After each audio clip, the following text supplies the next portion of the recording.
as long as you shine. When you stop shining, the planets stop orbiting and they start orbiting in other motherfucking shine frequencies. You heard? You better shine, boy. You better shine, boy. You better shine. You better keep the planets in orbit by shining. As soon as you stop shining, nigga, you waiting on you a moon now. You waiting on something else to shine on you. You heard? For real. Stay shining, my friend. For real. Never hungry, perhaps thirsty, but always shining. I promise you. You heard? I promise you. So, my students, we do not have religious arguments. What if they tell us, we want to give you, Brother Rashid and your students here at our church, an annuity, or we want to let y'all have a metaphysical class, and we're going to pay you to teach our church. Do you think my students gonna get up there and be like this? Oh, hell no. I don't fuck with the church. I don't fuck with Christians. Nigga, Harriet Tubman was a Christian. Harriet Tubman was a Christian with a big-ass gun that wasn't playing with nobody. Harriet Tubman would fuck around and kill her own husband if he got in the way of her taking the peoples to where the fuck she said that God anointed her and taught her see how she connected God and star systems? That's in your blood. You heard? So how you gonna sit up and call them crazy? And then, have you ever heard of the Knights of Liberty? You heard? Moses Dixon. The Knights of Liberty was a black secret society that are known for hunting down crackers and killing them, in particular Klansmen. You heard? These niggas was Christian. Nat Turner was a Christian. So what kind of God did Nat Turner have that your ass had? What kind of see, let's go to it. Let's go to it. Everything ain't for everybody, and all men are not created equal. We have different neural pathways in our mind. We had different experiences. The reason why I am a genius, I am a fucking genius because my mother told me I was a genius consistently all the time. Even when I was going through the stupidest shit in my life, my mother consistently aided and assisted my ability to have an ability to express myself with using words, as opposed to how niggas do when they lose words, and then you would never been able to. With all of this flossing, everybody is flossing right now. Back in the day, you could not have all of this shit and be around in the environments I grew up in, man. That shit was crazy, man. That shit be making me, I be feeling like crying because I know sometime, bro, that shit was traumatic. My childhood, growing up, where I grew up around that shit, and we wasn't even in the fucking, technically in the ghetto. It's the fucking, the city life. That cement, that shit is serious, nigga, back in the day. My people done been through a lot. A lot of niggas I grew up with, we need a stimulus check, nigga. Niggas need, the ones that's still here. You ain't never went to no fucking funeral when you was 16 years old. With no motherfucking scared a little bit, because you motherfucking thinking niggas gonna come and shoot the funeral up. Niggas got hammers and all that. You going to 3 funerals in 1 month. You heard? Niggas seeing their friends get killed. Niggas having that conversation, man. As long as we get past 18, that stupid ass conversation, get the fuck out of here, man. Get the fuck out of here with that bullshit ass hierarchy structure that don't serve nobody. You heard? Fuck out of here. I fucks with niggas that share with me. We share. You heard? I share a lot. My wisdom is enough, nigga, low key. You heard? I do this other shit because I just want to keep the people interested, because I know some shit is going to happen in our favor. Each day the shit get better and better. Just stick around. I promise you. I promise you. I've been motherfucking, what you call it, self-medicating since I was a kid, man. You heard? I smoked the weed damn near the whole time I was in the motherfucking penitentiary. You stupid? For real. I done fucked around with all kind of motherfucking drugs too, nigga. You niggas ain't never smoked no... Yo, that shit is crazy to me. It used to be, I had smoked dust with adults. when I was a little boy. Me and my friends have smoked the dust. When that song, My Mind Playing Tricks on Me, was out, I was smoking fucking dust. And I tell you that y'all play and y'all talk, oh, dusted. That's a fucking cultural paradigm of some hopelessness that I don't know what the fuck, who the fuck made up PCP? Why the fuck would you want to fuck with that? I'm telling you, that shit is not fun. Have you ever felt like you was not in control of some shit? And that everything looked like you in a fucking computer game? You look like you in a computer game, like you feel like you in Mike Tyson Punch-Out from the 80s, like this. And you feel like everything is like this. I swear to God, talking about that shit will start making you feel kind of high. That shit is mind-altering shit. Have you ever fucked with heroin? You know what heroin will do to you? You know what the greatest gift heroin does to you? It's when it makes your fucking body ache. Because anything that feel like that is not supposed to, what you call it, it's supposed to, it's the proof positive, opium is the proof positive that there is an opposite side of the spectrum, that there's polarity in the universe. Because anything that make you feel that good has to, by God's design, also instruct you on how bad it feels too. I swear to God. If a motherfucker ever, if you got somebody in your family that has heroin addiction and you can get close enough to try to help them, all you have to do is get them isolated to the point where the drug is out of their system. You heard? But that shit is a painful process. You feel stupid as a motherfucker, like you gonna die. You heard? You don't want to fuck around with that. You heard? You don't want to fuck around with that. You don't want to fuck around with that. But if you're not built like that. So I learned in the penitentiary that is the gangster niggas' drug of choice. A lot of them tough niggas is dope fiends. A lot of that tough shit revolve around heroin. You heard? I was in jail with a nigga that if he know that it's heroin in there, that nigga can sniff that nigga. They got a gang of niggas up there. These niggas is professional finding out who got heroin, ass niggas. And they dead you on that shit. Them niggas is dead you on that shit. Let them niggas find out you got some dope. Certain them niggas like, nigga, who got it? Niggas be on you like this. You dope hunters, nigga. Niggas be like this. Yeah, he got it. Then the old timer, one of my big homies, old timer. That nigga. That's how you know the dope is good in the jail. Cause that nigga get the dope and be like this. He get the dope and be in the yard like this, shadow boxing. Sweating and shit, acting like he working out. He mad old too. He be like this. He be like, "What's up, man, bro? Big homie, what's happening?" He be like, "Yeah, man, you know, I'm training, nigga. I got this shit. You know, I'm finna go home." You know what I mean? Like this, that shit be crazy. That shit be crazy. But I grew up like this. You don't disrespect nobody because of their drug addiction. This new shit, they had these niggas thinking that you a lame or a loser because you get high. That's not the case. It be social pressure. For real. I remember old timer back in the day that used to get high from Brooklyn. I seen that nigga in the penitentiary. That nigga was a gladiator in the penitentiary. That nigga was in there knocking motherfuckers the fuck out. He had cigarettes, outfits, and all this shit. He was lit. God is good. God, yo, I'm telling you, crack, low key.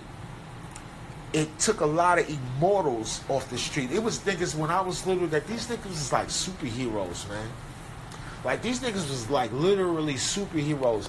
And then crack came and you just start seeing the moral decay surrounding all the hopelessness. And then you start seeing dudes that you look up to, and now they strung out on shit. You heard? Like niggas, I'm talking about the flyest. When I was little, the flyest niggas around my way.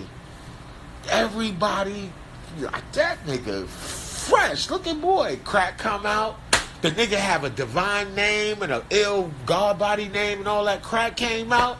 They still had a name but have devil habits. Then you see, when I was little, we did not worry about no police, my nigga. Nobody was worrying about the police when I was little. You was worrying about the stick-up kid, man. The stick-up kid, especially the one that was a fucking drug addict. Because that nigga don't give a fuck about you. Broad daylight, at night, these niggas is crawling on their belly if they got to. With hammers, with guns, professional gangsterism. Invoking that shit on your ass. Looking for you. Looking for you. Niggas looking for you. Looking for your bomb. Looking for the crack. Where your crack at? What's up? Shooting your ass. You heard? Come on. Them niggas on Nostrand Avenue was crazy. In Bedford, even worse. It was like in Brooklyn when you going down Fulton Street, the shit just starts accelerating. You get past Grand Avenue, anything can happen to your motherfucking ass. Clawson, nigga, they gonna leave you. Franklin, gone. Bedford, Nostrand, Marcy, Tompkins, keep going. And the shit just gets darker and darker and darker. And I'm gonna tell you something. I'm not saying where you ain't from don't mean nothing, but where everybody from is very sacred. So when I teach and I give examples, I'm not trying to exalt or express myself and say my experience is greater than yours. You may be younger than me, and you might got some gully-ass stories, too, that's meaningful to you, and I respect all of that right now. But man, oh, man, we still got work to do, and we not afraid to do this work, man. Keep doing your work. Stop looking for bad news. Stop fucking with people that got bad news to tell. Always talk about some negative shit. And stop thinking that you waiting on somebody else to give you some salvation that you already possess. You are the mothers and fathers of civilization. And all of y'all, I wouldn't give a fuck. And when I'm talking about black people, when I say black people, I'm talking about you motherfuckers too. I'm talking about you light-skinned niggas too. I'm talking about you, your mama's this and your daddy's that's so fucking what? You black, nigga. If you speak Espanol and you from Puerto Rico, nigga, I've been to Puerto Rico, nigga. I've been to Bayamon, nigga. I seen some niggas in Puerto Rico that look blue, black, African that speak Spanish, nigga. I'm talking about people of color all over the world. If you identify, I'm talking about them Indians with that straight hair. The police will catch your ass and kill your motherfucking ass too if you're too dark. You heard? You know that. So we talking about, when we talking about blackness, we talking about how blackness is maligned. Every culture. You go to India, them niggas is they religious approach to not fucking with dark-skinned people. Did you know that? Did you know that shit? Yeah, they shit goes deep. You heard? So if you not a person of color, and if you calling yourself Caucasian or white, I say to you, if you are socially active and you like and you enjoy black people culture, celebrate the genius and the beautiful blackness that's alive just as much as you socially activate the forces in your environment and in the culture to bring attention to our death. Also bring attention to the living people who are among you. You heard? That's the least that people can do. Start pointing that black achievement and unapologetically pointing at it. Sometimes we be wanting to hide these black kings from our white friends, or hide these black accomplishments from people thinking that it's going to come off as being abrasive. This is the time to do all that, to distinguish ourselves. Because I'm going to tell you something. White folks, you fuck around and get more money with black people than not. You fuck around with white people. I see white people hate on each other worse, nigga. White folks is vicious with each other. And they do it, they got a whole fucking blueprint of how they occupy that shit. They be bodying each other with it. All that passive aggressive shit, they be all like this. Hey Bill, how you doing? Yeah. Then they be all in the office with the boss like this. I think Bill's getting high. You heard? We need to have a meeting like this, clipping each other. Hey, we had to lay you off. You heard? We're going through something. We'll give you a check. They be beating each other. Ask white folks out here in Los Angeles. They got mad. They don't got no black people that beat them for no money. They got their own people. Ain't paid them. They ain't paid them yet for the work. shut down businesses and all that. The white folks go through it. And look at the world wars and all of that. Why you think that the crackers ain't never did no all? They had to go slow walk to Africa, to where Africa's at. Now, they bombed each other. They was dropping, but they dropped bombs on Japan. They wasn't doing that in Africa because the spirituality over there is too immense. It's almost, Africa's so sacred. It's just we have to raise our bar and raise our mind and get that colonizer out of our mind. You heard? We get fresh because we taught you how to get fresh. We clean up nice because we taught the world how to do that, and then we made it mandatory. We made the travel culture up. When motherfuckers be in the airport, that's how you know people travel a lot. When you be in the airport, are you supposed to, nigga? Do you just throw your shit in a fucking black garbage bag and take that shit to the airport with some fucking flip flops on and some dirty ass shorts and a tank top to get on a flight? Would you do that? That shit would be that shit is embarrassing. We didn't teach the world how to do that shit. You gotta clean up nice to go into other areas of the world, foreign places. We taught the world how to do that. Every time they seen us, we wasn't always scantily clad. That's how they always depict us.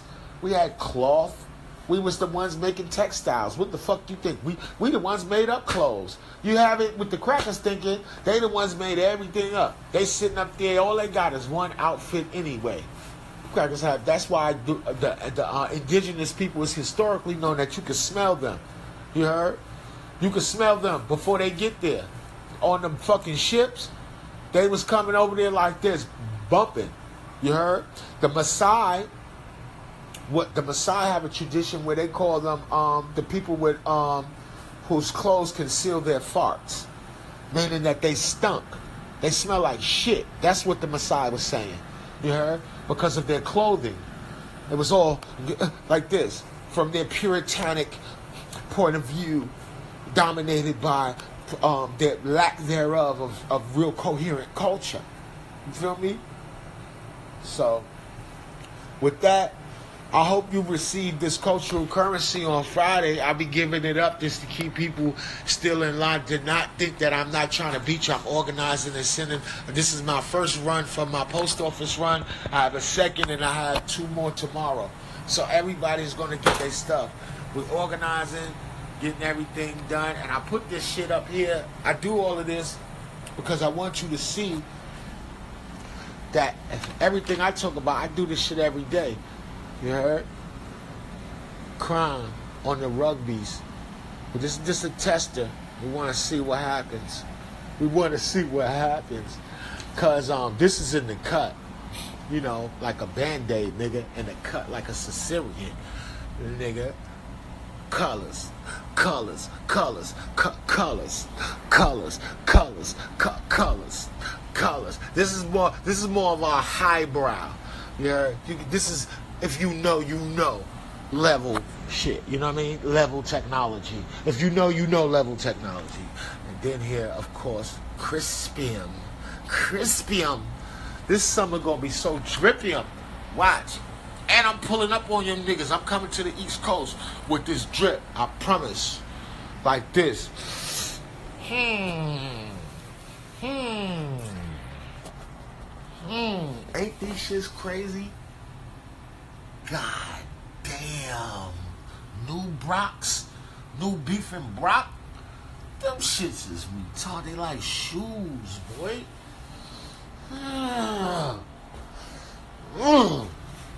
Crazy.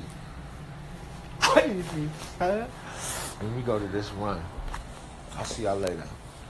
Peace. You know the Cash App socket, man. If I said something positive to improve the quality of your life, and do not be afraid to ask me where your shit is at. It's not offensive to me. You're not offending me, and you're not bothering me. You heard? I got your shit. Everybody, I got your shit. You heard? And if international orders, I'm fulfilling international orders, all of them tomorrow. You heard? For real. For real. And y'all shit is expensive than a motherfucker. For real.